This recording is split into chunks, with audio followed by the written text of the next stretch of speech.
I really appreciate it. My name is Mike Fitzgerald. My wife Melissa is just here somewhere. She just left, but we're the founders of New England Grassroots Institute, and here she is, Melissa. And so this is a patient support meeting, and I want to thank you all for coming. And we'll get into this a little bit slow. It's a great group of people here, a lot of new faces. I'm really happy to see you here, and also sad at the same time because we all may be here for some devastating reasons. We're hoping to get as much information out today as we can, and I'd like to, talk to some of the folks in here who have specifically come to talk to me today about oil, cancers, some really debilitating situations. If anybody's at that point and is really having a difficult time, please don't think you can't, talk to me privately today. Ask me to stay afterwards and speak to you privately. I know some of us here for some information, and they're going to take it home and digest that and look at some more things and maybe come back with some more information. And some of you need some help right away. Some people need immediate assistance. So I just want to let you know that we never know what's coming at us. We don't know who's here today. We don't know the situations of almost anything here. A lot of people here are grassroots people, and we know, and we have some good caregivers here and good support people here to help Melissa and I in our mission. So we kind of do this a little bit differently every time. And if anyone was here at the last meeting, I did it kind of like a classroom style because it was our first time in here. I'm not used to a bar setting. I haven't had a drink in 21 years because I'm a recovering alcoholic. So, right on, right? Now you're practically in a bar. Just a test. But that being said, I guess what I'd like to do is, maybe we could go around and some of the newer folks, please, because some of the folks who are here that we are in my foundation, in my group that are here today, if they just go back a little bit to say your name, maybe, and then just move on. But I would like to go around and have everyone, if they would, just give me a little bit about what's going on, so that we can try and focus on a couple of things. And as you're mentioning what's happening, maybe whether it's Parkinson's or whether it's multiple sclerosis or, me and I'll try and chime in and try and direct the conversation and see if we can get some action going on, some conversation, and hopefully we can get around this room and see how this goes. Because again, this is our meeting. I'm not trying to form or push anything. I really want to hear what's going on, and I want to give you my best advice from literally. I've been working with patients for well over 30 years professionally. I've been a grower for 45 years. I've had a tumor removed from my own head, and I've dealt with multiple scores of patients, from children who are nonverbal to adults who are nonverbal, and everything in between over a number of years. And there's really no great guidance for this.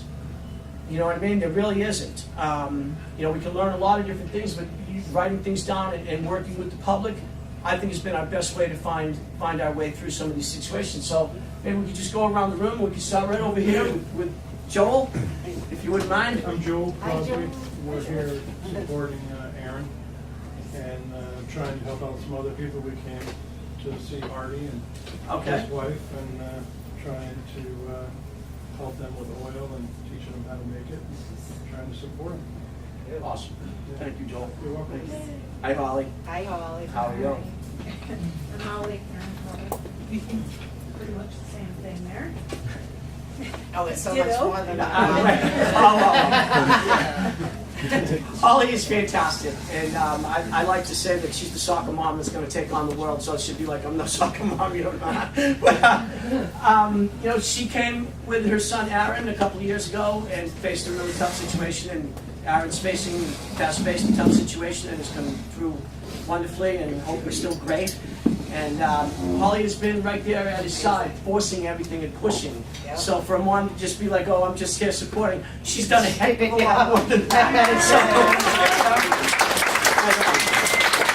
Now she's out there on the internet helping other people and obviously bringing some folks in here.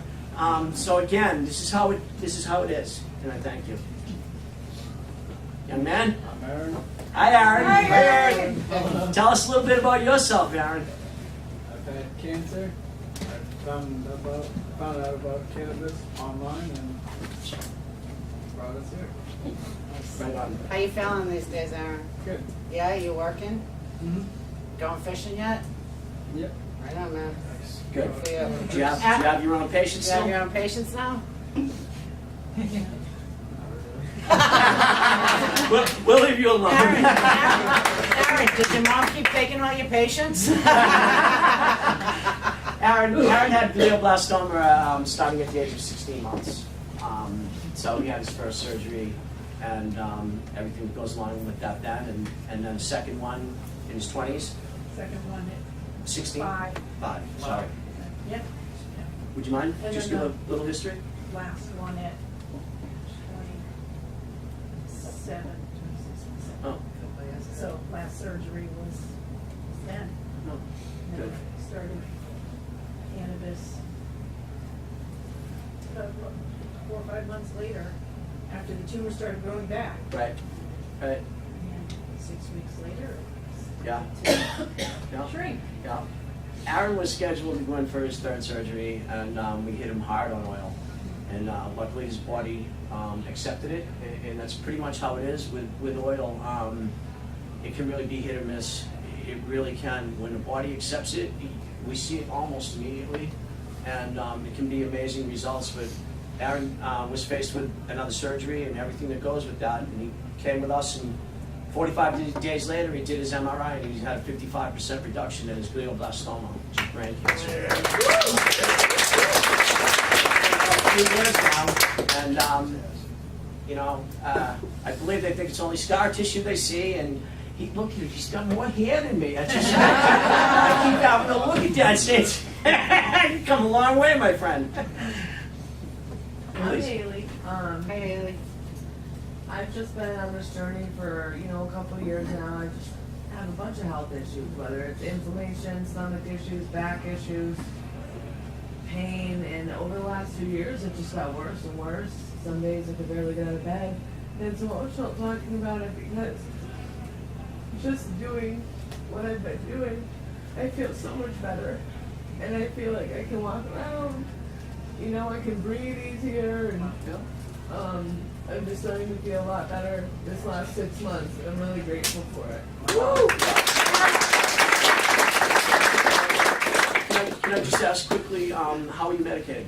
I was just smoking, and then I started learning more about tinctures and honey and edibles. So I've been doing a lot of tinctures and honey and topicals for my back pain. Sure, yeah. All the pain I have, I put the topical right on it.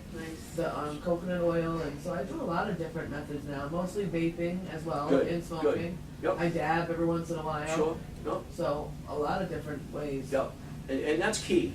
It really is. Most people who just start taking this journey are always starting off with the I smoke.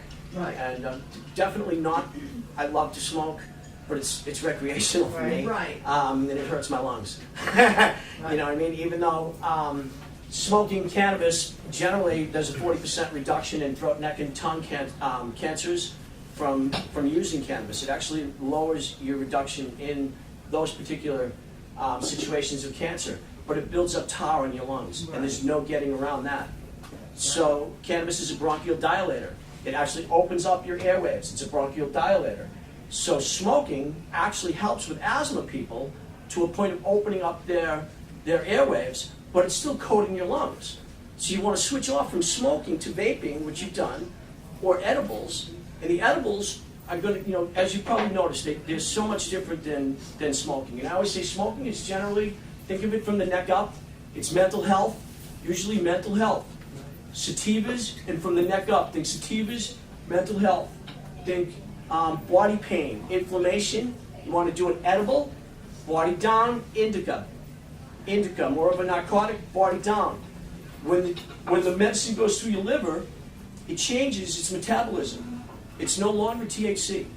When you're smoking it and it's going into your lungs, and into your blood system, and into your brain, it's THC. So it's a slight change. When it goes through your liver, it becomes a different metabolite. It becomes what's called hydroxy-11. So it's a whole different animal. By the time it hits your brain, it lasts longer, and it has different effects in your body in different areas.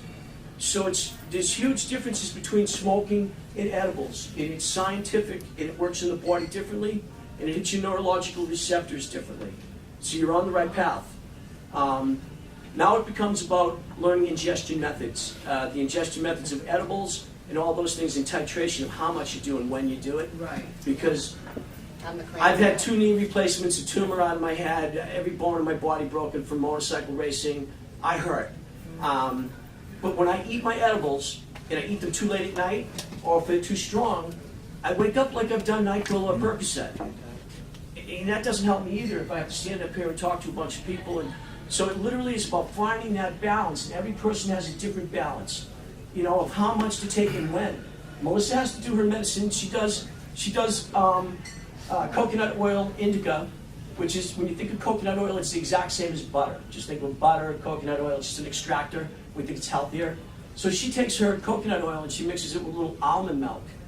And she does it as a shot. We heat it up in a pan. So it's just a shot at 7 o'clock, teeny bit of almond milk with the butter, coconut oil right in it. And if she does it at 8 o'clock, she's up early. And if she does it earlier, it's this and that. And every person, it takes a different timing, and a different amount, and a different way of doing it. When she does the coconut oil in the milk, it starts to hit her mucous membranes under her tongue right away, so she gets a teeny bit of action right then. Then it hits the liver, becomes hydroxy-11, and she gets long benefits for the entire evening. It helps me to That's why I sit. like tincture, I think, Yeah. you know? Absolutely. Sometimes Yeah, I keep it under my tongue. absolutely. And then sometimes I just swallow a little Yeah. bit of it too. Yeah. That's why you kind of get a little I, bit right away. I, and think, then I a bit think later. of that like time release for tincture. I Right. explained that to someone in the room that they thought it was like toothpaste and you shouldn't be swallowing it. And I was like, no, for your tincture, it's sublingual, immediate, but what's Right. going down your gullet is passing through your liver and coming back later at a higher potentiated, and it's like time release. Right. You know, and it's fine. That's all good. Yeah. You know? Nice. I'm Ryan. I'm here, you know, just basically to learn a little bit more about cannabis. It's been something that I've loved since I was a early teenager. Other than that, I mean, I do have a couple of issues myself, but you know, they need to make. Yeah, that's about it. Trying to learn and support. Good. Being a fun. Thank you. Good. Yeah, Meeting that's good. people. Well, thank you. And you know what? We kind of look at this, we take a holistic approach. I don't need to see just the patient. I mean, I'd love to see just the patient, but you know what? It doesn't always work, and they're not always hearing what I'm saying, and neither is sometimes the person with the patient. Usually, if I can get a combination and speak to them both, they kind of get what I'm saying and can bounce it forward back. Because the patient sometimes is like, I don't want to do exactly what Mike is saying. Right. You know what I mean? And they're like, I'll do Right, half of Aaron? that. And the other person will be like, no, we can do all of it, or you know what I mean? So there is, so thank you for your support. We like that holistic approach of the entire family. When we take someone in through our foundation, which we've started, if we're taking in, like say, a cancer patient, we want to give free education to the entire family. If there's 3 of them, if there's 5 of them, it doesn't matter. Yeah. You know, we feel that this is the best approach for success. Mike, what I'd say on that is because it does affect everyone, and just hearing your symptoms, it makes me think of me, and it makes me think of back in the day. I haven't done a pill in like 10 years, but I was on opiates for 25 years, Yeah, and I'm like, I was that's on everyone opiates. together, though, No, right? That's everyone in the 52. family. If you're like you're tied to Patients, Percocet, you're tied to Soma, and I felt so sick on medication my whole life. I was so sick from it, and it does make a difference, and that's why you need your team, because everybody is sick together. If you don't get out of bed, the things you said, that's me, you know, and that's the stuff I fight every day, because if you're the one in bed who's in pain and then you can't sleep and you're tearful and you're upset and you're like, what's up? And it's hard on everybody. It's hard on It's hard on everybody, and it's hard to get up. But I will say you have a great friend on the end there. Yeah, She's we do. another awesome advocate coming up, who's full of good info. But it's true, it's everybody. It's so thank you. You know, you got to be treated together, and it's a big deal whether you're on opiates and you need them, because I certainly did for 25 years. But I'm so glad to be free, because that wasn't my best answer. It really wasn't at all. And I'm glad to be free of it. But it's like you remind me of me, and I'm like all those things, and you're like you don't even know where to start or how to say it anymore. Yeah. You know, Yeah, it's oh, not that's at all. me. You know. Well, it's good to see that, you know, you just keep plugging away and eventually you can find peace. I work all the time, 24/7. I'm on the road all the time. I live 300 miles away from here, and I haven't done a pill in about 10 years. And it was Mike who taught me how to make butter into coconut oil, and it changed the inflammation in my body. You started with Right. inflammation. Oh, I have yes. 4 herniated discs and muscle spasticity, chronic inability to sleep, all that, and it changed, and it started with being able to sleep. And that's why I have to time my butter at the exact same time, so I'm not too drunk and my muscles aren't too weighted down. I used to wake up in pain because I do too much butter, and I'm like, this isn't the answer either. It's no Right. different It was than the same- Percocets. The right amount. It was the At that same thing point. that Percocet was doing to me. Always in pain, more Percocet. Always in pain, more. And I had to learn that through the butter, that sometimes it's too much. And now I'm older, Oh. and I'm all about microdosing. I've been Yeah. using cannabis for 40 years, and I am in love with smoking. But this was never my answer. It was never my answer. It's still my true love, but it's not my answer. Figuring out how to do butter at the right time of day, at the right dose with beautiful medicine was my answer. It changed the inflammation in my body, but it's a vigilant battle. Yeah. You know? Then you've got to go through your strain choices too. Yeah. You know what I mean? And that, every person has a different set of receptors in their body, and the cannabis is going to hit each one of us differently. It's not so much the cannabis, it's you. All right? So we could put one bag out here on this table and all smoke it, and none of us are going to get the same effects. It's your receptors in you, not that cannabis. That cannabis was made for a couple of us to work perfectly, and the rest of us should find our strength. You know what I mean? So it becomes a search, and there's so many more options now and availabilities, and that's the type of thing